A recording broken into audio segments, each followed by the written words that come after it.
शंकराच्या पिंडीला बेल घालती वा हात लावशी सुखदेवांचं नाव घेते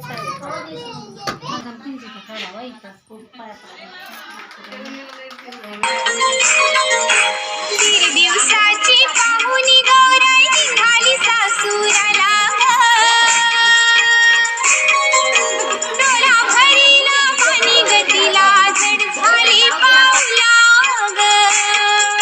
दीड दिवसाची पाहुणी गौराई निघाली सासूराला डोला भरीला पाणी गतीला जड झाली पाऊला